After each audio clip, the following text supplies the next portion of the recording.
So we just recently did a video about our health insurance and how we had to find something that worked in both Florida and Virginia. And a lot of you came back with, I'm confused. Aren't you military? Don't you have Tricare? Why are you paying for insurance? So yes, I'm military. Yes, I have Tricare. Let's talk about that.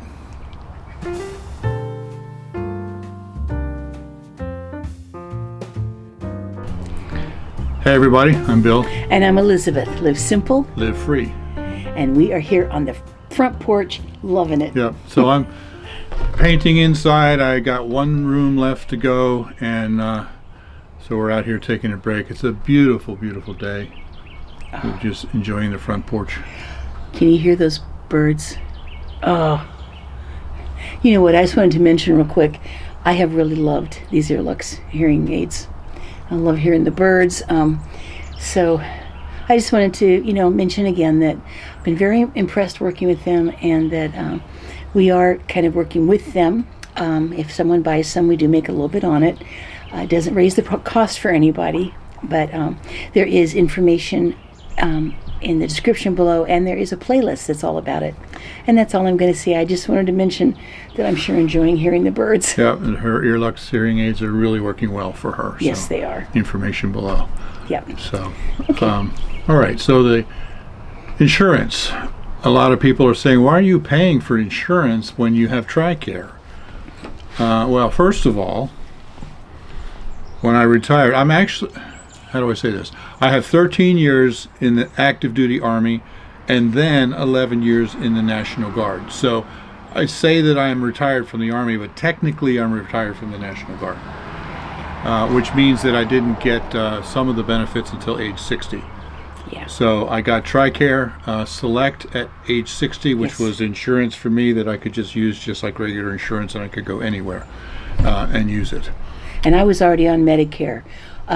So that became a secondary insurance for me. The Tricare Select did. Right. Yeah. Once he got to be 60.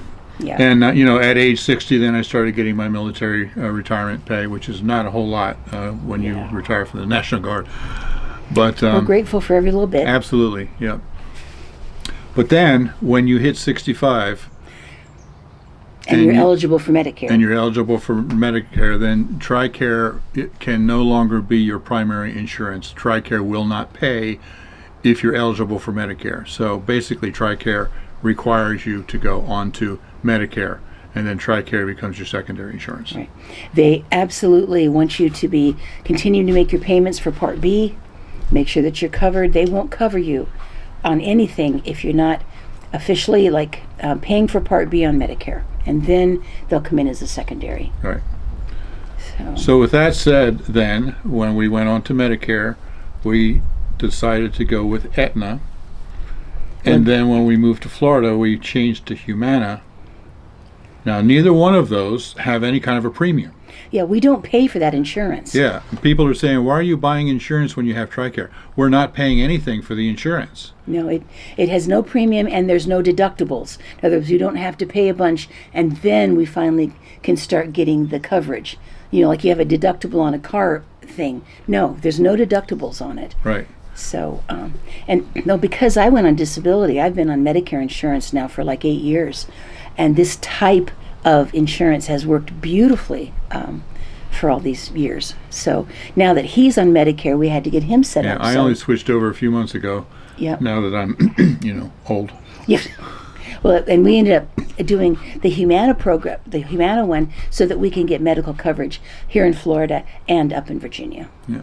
But once again, we don't pay for those, either one of them. There is no premium for those, for Aetna or for Humana. For those kind of programs. Yeah. For the programs that we have. And then, yes, I still have Tricare, and Tricare is a secondary insurance that picks up anything that Humana doesn't. Yeah, any co-pays, anything like that where there's just some extra left over, because unless you get, it's a Medicare, and then you get one of the programs that you do pay for, and then they cover everything. We don't really need to do that. And so anything that is left from our Humana insurance, and it's usually not much, but if there's any that's left, Tricare will pick it up. Right. And now, at this age now, we're on Tricare for life. and that's a different Tricare program. Yeah, from the Tricare Select that I Yeah. was on before I was on Medicare. Right. Now it's called Tricare for Life. That's just like once we get to the retirement age, our military ID becomes a permanent retired ID that you don't ever have to renew, and Tricare for Life is just set up exactly like it says, Tricare for Life. Yeah. So I hope that straightens up some of the confusion that some of you had, and many of you have Tricare yourself, and so but I think the confusion was that you thought we were paying for Humana, and we're not. And also, if someone's younger than us and is on Tricare, then you might not realize that they will not be your primary insurance once you're eligible for Medicare. Right. One government program doesn't want to have to pay for everything when there's another one that's already set up to do it. So, they want Medicare to pick it up, and then they'll pick up whatever's left over. Right. So I hope that clears up some of the confusion about Tricare. Yes, I am retired military. Yes, I have Tricare. Yes, we still use it as our secondary. yeah.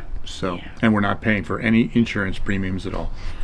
And like I said, if someone has real, like if they don't have something like Tricare to fall back on, and if someone has real serious medical issues, sometimes you need to get an insurance that goes along with Medicare that costs every month, because then at that point it pays for absolutely everything. But we just have not really needed that, especially because of Tricare. But I've, in all of these years, and that's including some hospitalizations and MRIs and all sorts of stuff, it has been very good insurance.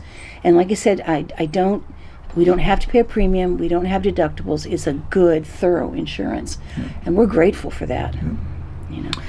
So yeah. So anyway, this is kind of a short video. We just wanted to clear that up because there was a lot of questions about it. So I hope that all makes sense to you now.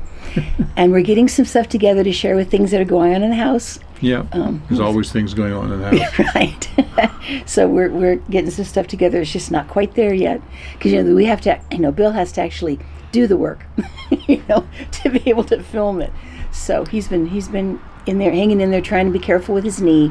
Yeah, I only work a couple hours a day because my knee gets tired, and then I sit out here on the porch, this beautiful screened-in porch, and just enjoy the Florida weather. Yeah. It was 37 degrees when I got up this morning, but now it's about 68. Bright sunshine, not a breeze, and it's sweater weather. I love it. Yep. Little bit of cirrus clouds up there. Yeah. It's so beautiful. Yep. It's so beautiful. So anyway, thanks for watching. Yes, live simple. Live free. You be blessed. Yes. We do love you guys, and we'll be back very shortly with some more. Yep. So didn't you love that short Bill did? He cracked me up when he did that with his exercises. I looked at it and went, oh my goodness. It was so funny. Should have seen him filming it. It was even funnier. Anyway, cute. Nice. Okay. Are we done now? Yes, we're done now. We're done now. Bye-bye. Bye-bye. Love you guys. Bye-bye.